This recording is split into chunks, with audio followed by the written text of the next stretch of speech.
Bienvenue dans le tutoriel de notre modèle Anaïs. Donc c'est un modèle inspiré des jeans Barrel qui se décline en pantalon mais aussi en salopette. Il se distingue par un volume aéré et décontracté au niveau des hanches et des cuisses, subtilement arrondi sur les côtés. Cependant, sa coupe est resserrée au niveau des chevilles et de la taille. Dans ce tutoriel, nous allons réaliser la version pantalon. On débute par la réalisation des pinces dos. Donc pour cela, on peut reprendre le patron et marquer le tracé de la pince dos sur la jambe au dos. Donc il s'agit de la pièce numéro 2. Personnellement, je les trace à l'aide du stylo friction qui est effaçable au fer. Mais vous pouvez très bien utiliser une craie. On trace les repères sur l'envers du tissu. Une fois tracé, on va venir épingler endroit contre endroit en superposant nos lignes.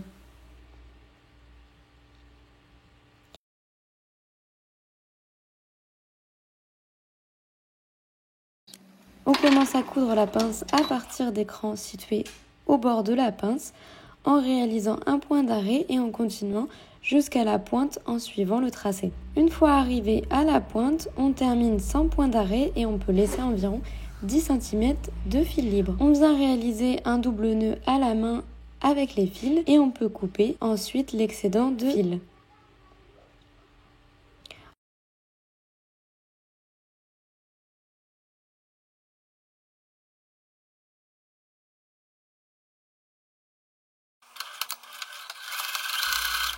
On réalise de la même manière les deux pinces du dos du pantalon.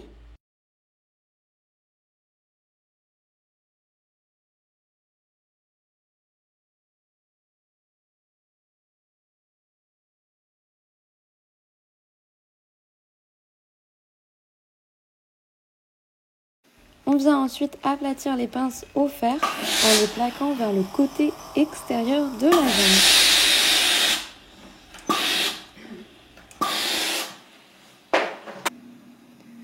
On réalise une surpiqûre pour maintenir la pince en place. Pour la surpiqûre, on peut venir allonger notre pan. Et on vient désormais réaliser les pinces devant.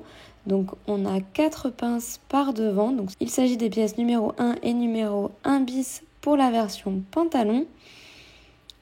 Et de la même manière, on va réaliser les 8 pinces sur les jambes devant.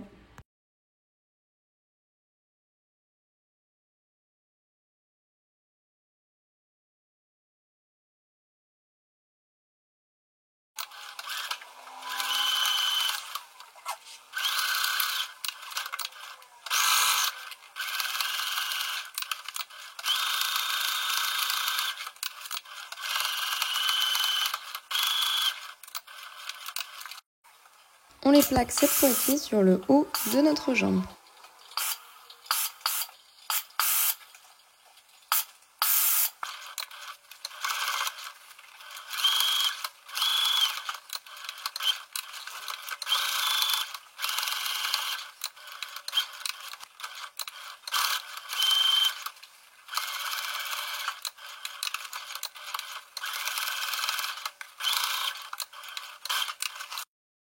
Et voilà le résultat. On passe désormais à l'assemblage des poches dos. Donc pour cela, on vient prendre les pièces numéro 8 de poche dos. On vient également préformer l'ourlet de la poche en haut au fer en pliant une première fois sur 1 cm, puis une seconde sur 2 cm sur l'envers. On épingle le tout pour maintenir l'ourlet. Et on vient coudre au plus proche du bord de l'ourlet à environ 1,7 cm du haut pour fixer cet ourlet. On vient désormais préplier les marges de couture sur 1 cm et sur chacun des 4 côtés non cousus. Une fois la poche terminée, on va venir la plaquer sur le dos de la jambe. Donc il s'agit de la pièce numéro 2 du haut dos. On va venir placer l'envers de la poche sur les repères indiqués sur le patron. Une fois bien positionnée, on va venir la fixer à l'aide d'épingles. Et on réalise une double surpiqûre le long des côtés à 2 mm du bord, puis ensuite une deuxième à 7 mm du bord.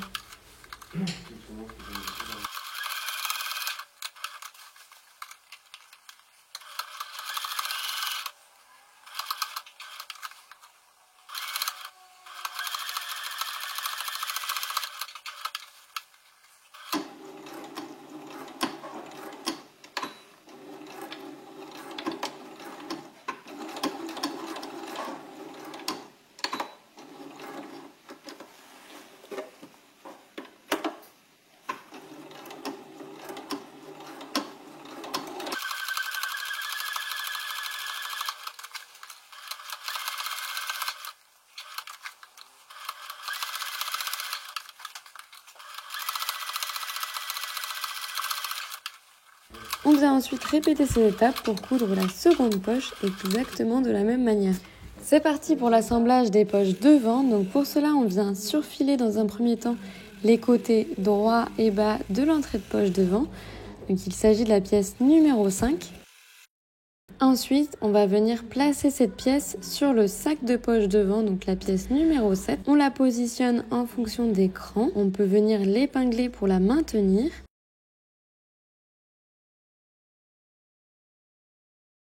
Et on réalise une couture au plus proche du bord de la pièce pour la maintenir en place.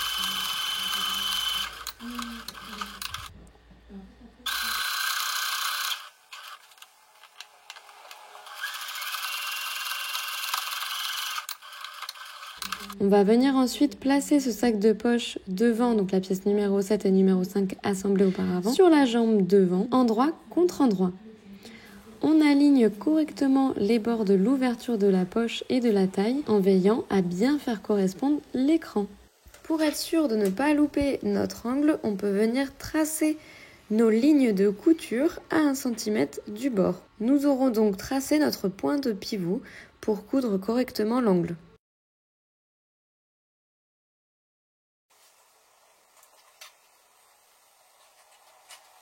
On vient coudre à 1 cm l'angle de la poche. On débute notre couture en ligne droite et arrivé à notre point de pivot, on va laisser planter l'aiguille dans le tissu, lever notre pied pour replacer le tissu et continuer sur la seconde ligne droite.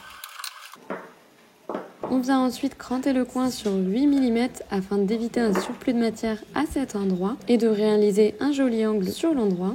On retourne sur l'endroit et on vient épingler nos tissus bord à bord.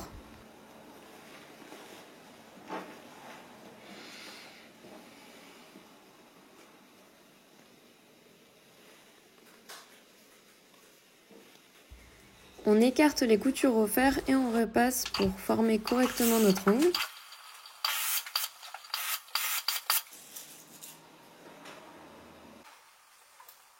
On peut venir mettre des épingles pour maintenir les deux tissus en place.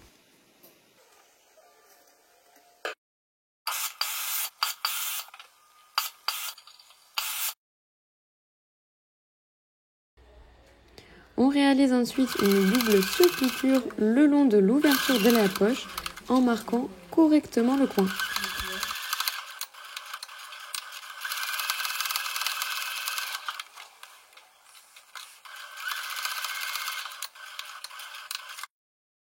On répète l'opération sur la seconde poche.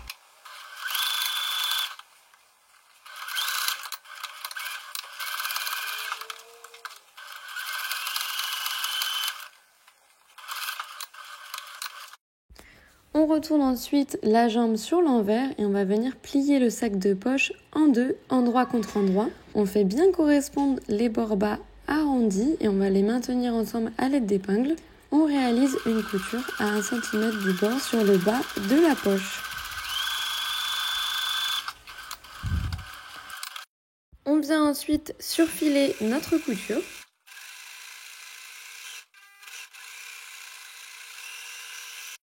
On peut venir rentrer nos fils de surjet.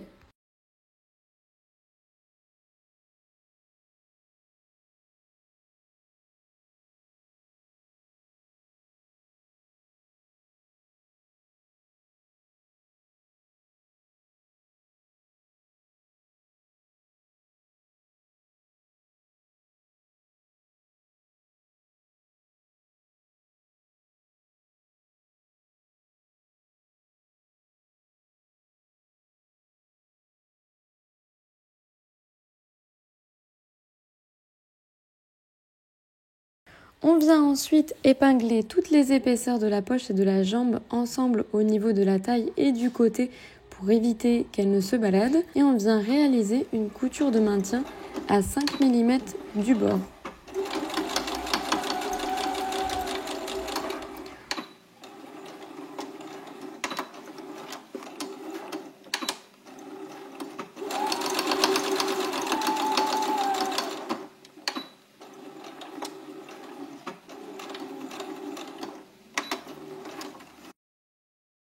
On peut désormais surfiler les côtés des jambes devant.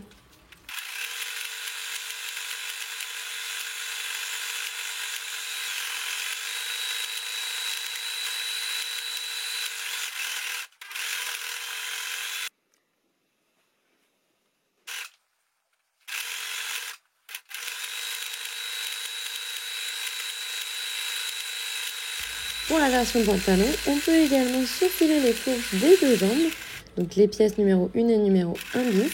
Sur la pièce numéro 1 bis, le décroché de la jambe droite doit être bien conservé.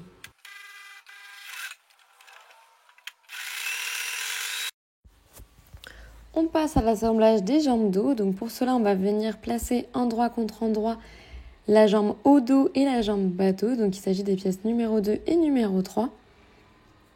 On vient faire correspondre les bords ainsi que l'écran A et B.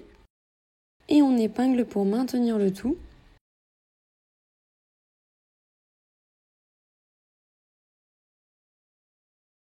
On réalise une couture à 1 cm du bord.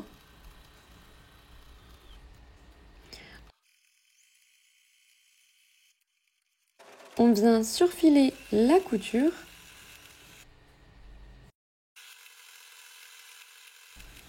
À l'aide du fer à repasser, on va venir plaquer cette couture vers le bas.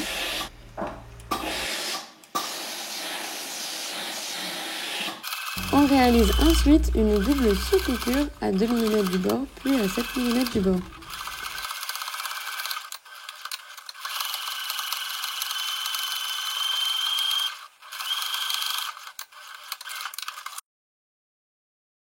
On va venir répéter l'opération sur les deux jambes.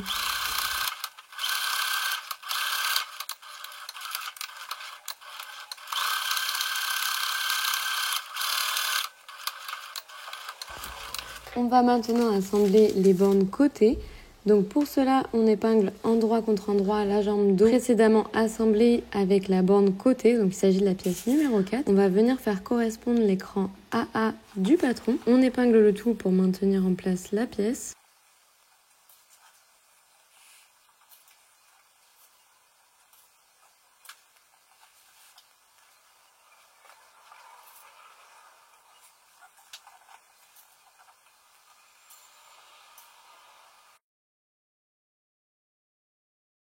On vient réaliser une couture à 1 cm du bord.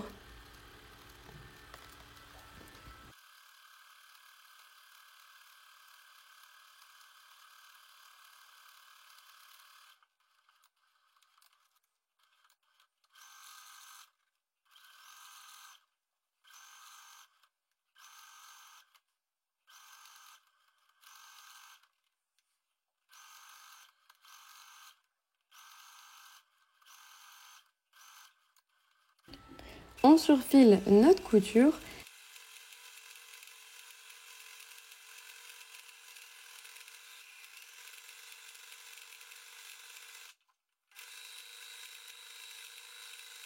Et on va venir la plaquer vers le côté, donc vers la pièce numéro 4. Sur l'endroit, on va venir surpiquer nos coutures deux fois, donc une première à 2 mm et une seconde à 7 mm.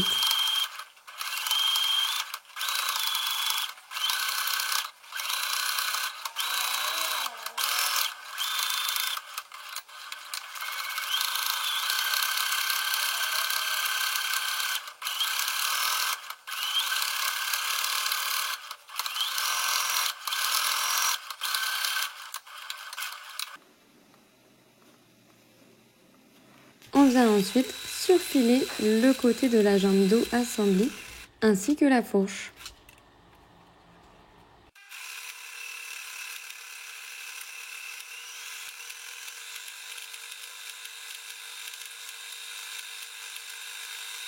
On peut venir répéter l'opération sur la seconde jambe.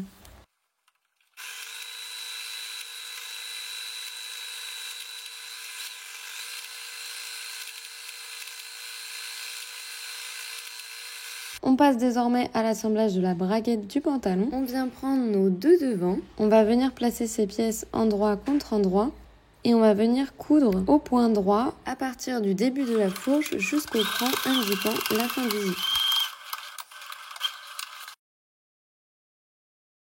On ouvre ensuite la couture au fer.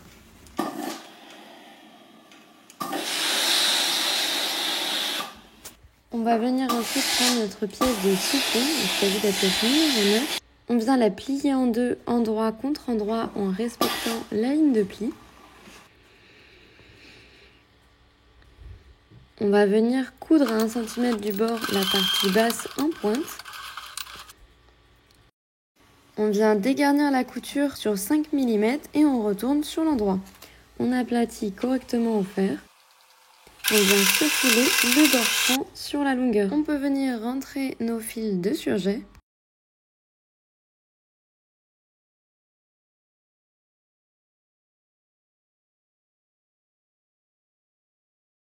On prend également notre pièce numéro 6, donc il s'agit de la pièce braguette, et on va venir la surfiler sur le côté arrondi. On prend la pièce numéro 6, donc la braguette, et on va venir la positionner endroit contre endroit avec la jambe gauche devant. Donc il s'agit de la pièce numéro 1, donc c'est le côté opposé au décroché. On réalise une couture au point droit jusqu'au cran du zip à 1 cm. On vient écarter les coutures au fer et on va maintenir la marge de couture du côté de la braguette à l'aide d'une couture nervure. On vient ensuite prendre notre pièce devant un B, donc il s'agit du côté droit, et on va venir positionner notre zip ouvert endroit contre endroit sur le long du décroché. On positionne les griffes du zip à 1 cm du haut et on l'épingle pour le maintenir en place. On vient utiliser le pied spécial zip de la machine à coudre et on va venir le coudre du bas vers le haut.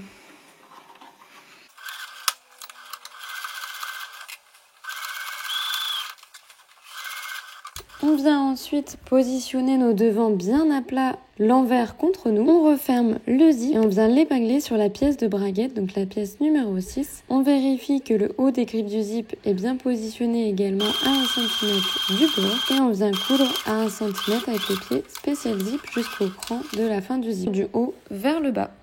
On vient ensuite tracer le tour de la pièce braguette sur l'envers du pantalon à l'aide d'un stylo friction. Piquez ensuite exactement sur cette ligne en suivant le contour de la pièce.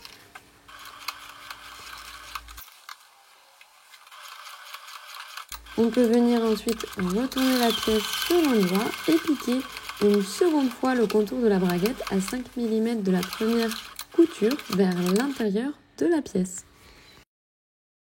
On vient ensuite placer le soupon, donc il s'agit de la pièce numéro 9, sur le décroché de la jambe, sur l'envers du zip. On épingle pour maintenir la pièce. On vient coudre à 1 cm du bord en s'arrêtant au niveau du cran du zip.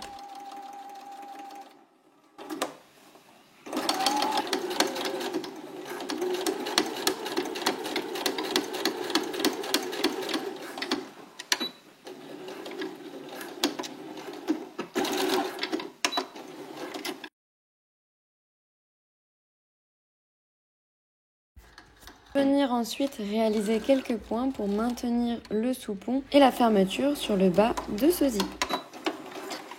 On réalise ensuite une double surpiqûre à 2 mm du bord puis à 7 mm au niveau de la fourche, donc il s'agit de la partie sous le zip.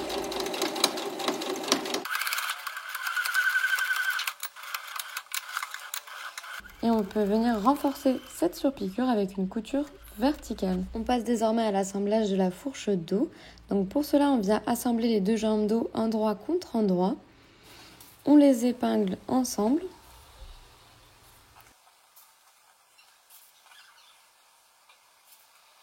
On vient réaliser une couture à 1 cm au niveau de la fourche.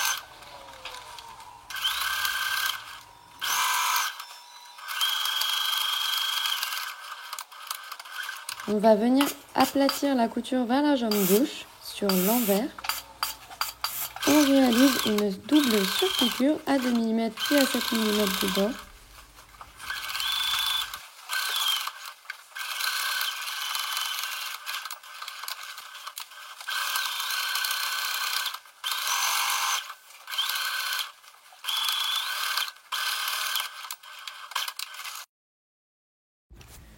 On va maintenant assembler le pantalon. Donc pour cela, on va premièrement assembler l'entrejambe.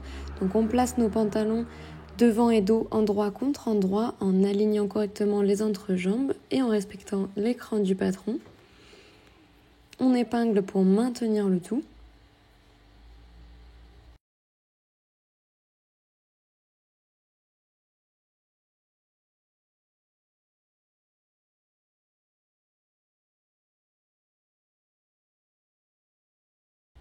On réalise une couture à 1 cm du bord sur toute la longueur de l'entrejambe.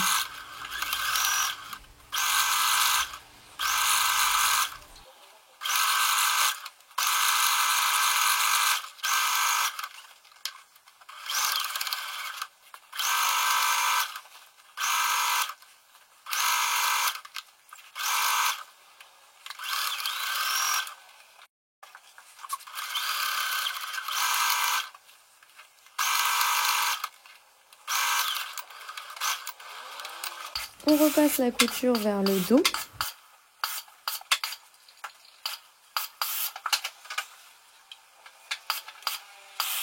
Et on réalise une double surpiqûre le long de la couture d'entrejambe.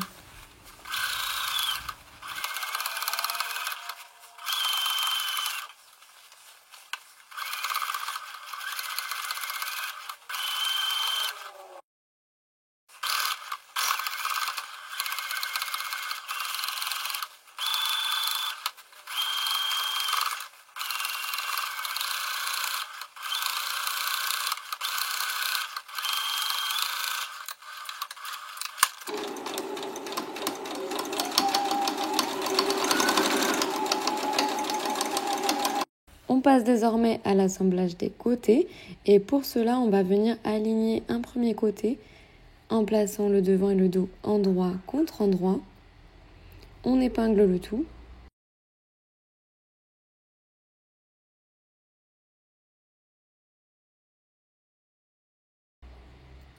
On répète l'opération pour le second côté.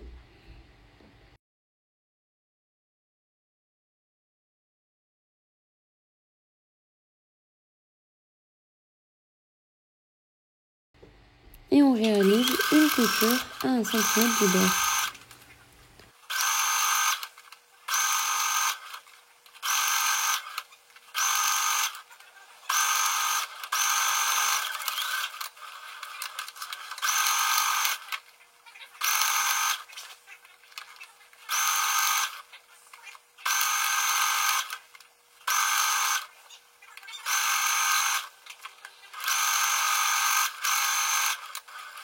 On vient ensuite écarter nos coutures au fer à repasser.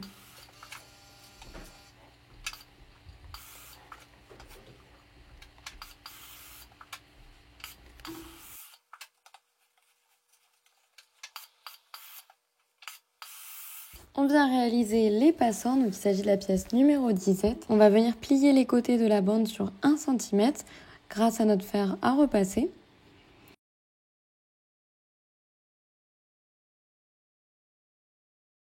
On va ensuite venir replier cette bande sur elle-même et donc les bords francs vont se retrouver à l'intérieur exactement comme pour du biais. On vient ensuite surpiquer le long des deux longueurs pour maintenir toutes les épaisseurs ensemble.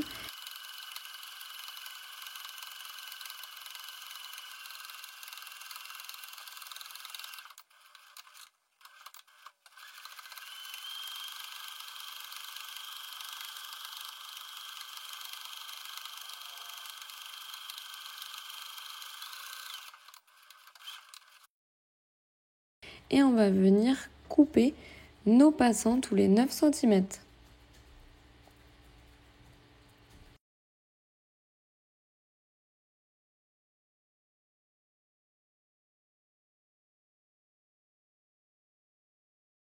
On vient ensuite placer ces passants sur le vêtement endroit contre endroit selon l'écran du patron.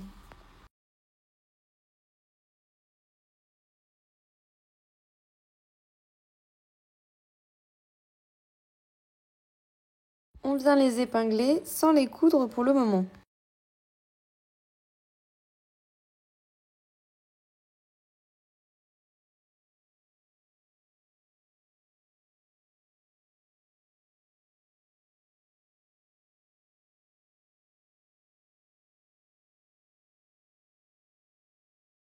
On passe désormais à l'assemblage de la ceinture. Donc pour ça, on vient prendre les pièces numéro 10 et numéro 12. On vient placer les pièces devant, gauche et droite endroit contre endroit sur la pièce de ceinture dos. On fait correspondre les côtés et on va venir les épingler. On doit répéter exactement la même opération pour les 2 bandes de ceinture. On réalise une couture à 1 cm du bord.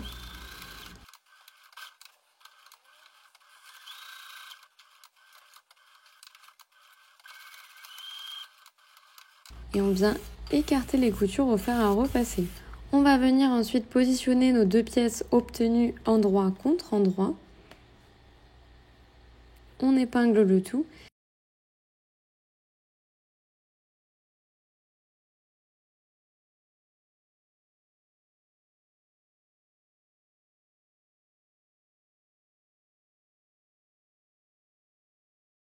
Et on va venir coudre à 1 cm du bord haut ainsi que des côtés. On peut venir rabattre sur 1 cm la marge de la pièce ceinture non thermocollée. Cela nous permettra par la suite de faciliter le prépliage de la marge de couture pour l'assemblage final de la ceinture.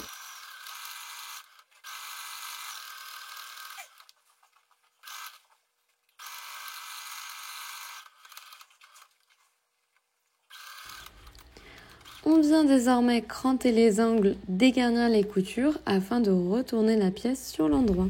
On repasse correctement notre pièce et on en profite pour préplier la valeur de couture d'un des 2 bords francs de la ceinture sur 1 cm.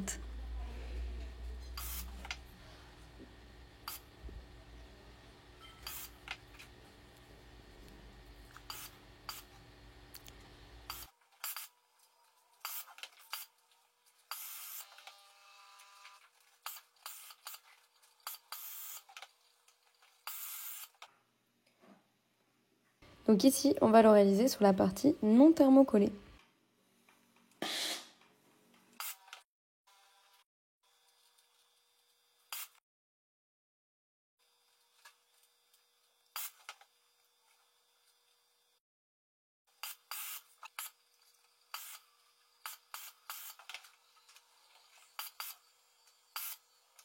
On vient ensuite positionner la ceinture sur le vêtement endroit contre endroit en faisant bien correspondre l'écran. Donc on positionne le bord qui est non préplié de la ceinture sur le pantalon. On aligne les extrémités de la ceinture avec le bord du pont et du sous-pont. On épingle le tout.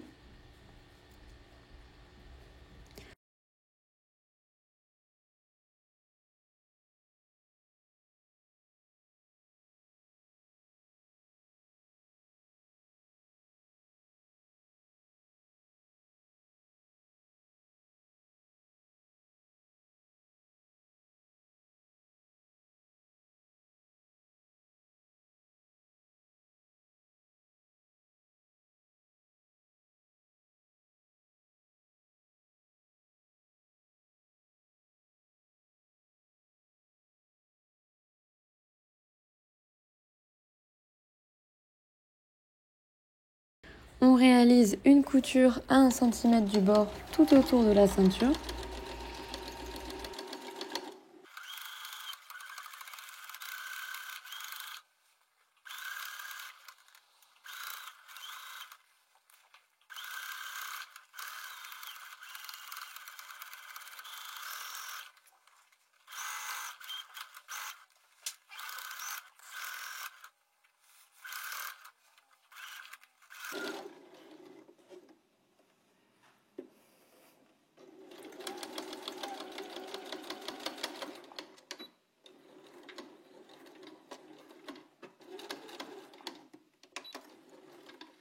On vient ensuite replacer le bord préplié de manière à recouvrir la précédente couture. On vient également plaquer la marge de couture vers la ceinture. On épingle le tout.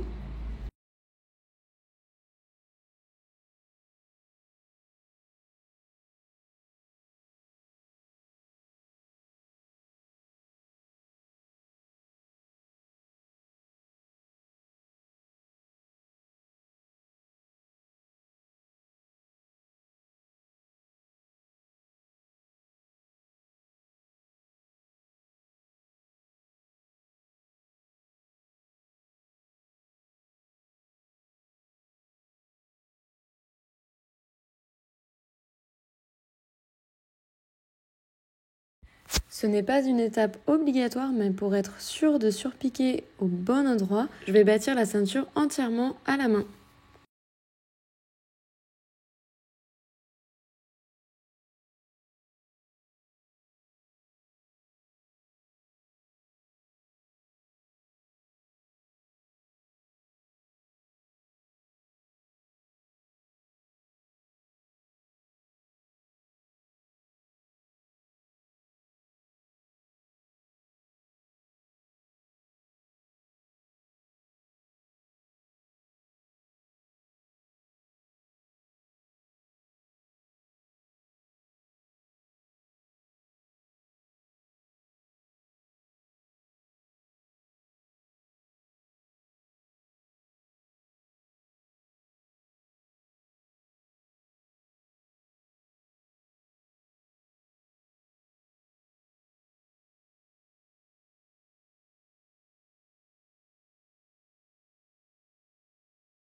On va venir réaliser une surpiqûre tout autour de la ceinture.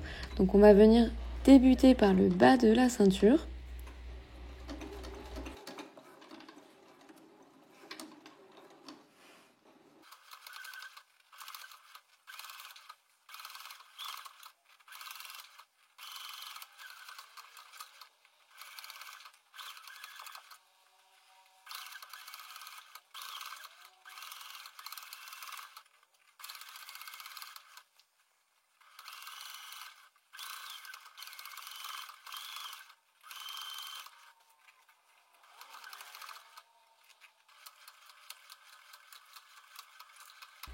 On remonte sur le haut et lorsqu'on fait tout le tour de la ceinture au niveau du bord haut, on va venir placer nos passants prépliés et les prendre dans notre couture. Lorsque l'on passe au niveau d'un passant, on peut venir consolider cette couture en passant plusieurs fois sur celle-ci.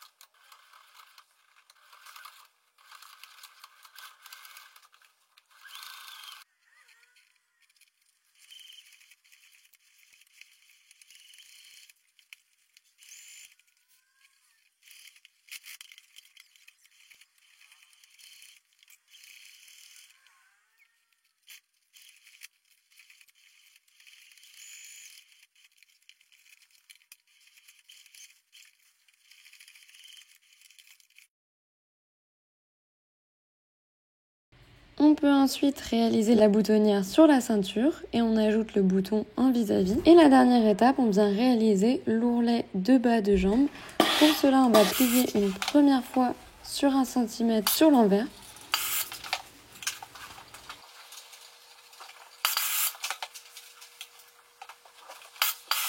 Et on vient répéter l'opération une seconde fois sur 1 cm également.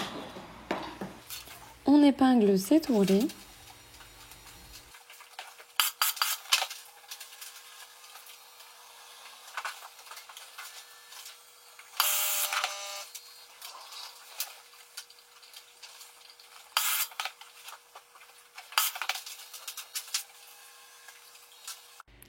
Et on vient réaliser une surpiqûre tout autour de l'ourlet afin de le fixer. On répète cette opération sur la seconde jambe.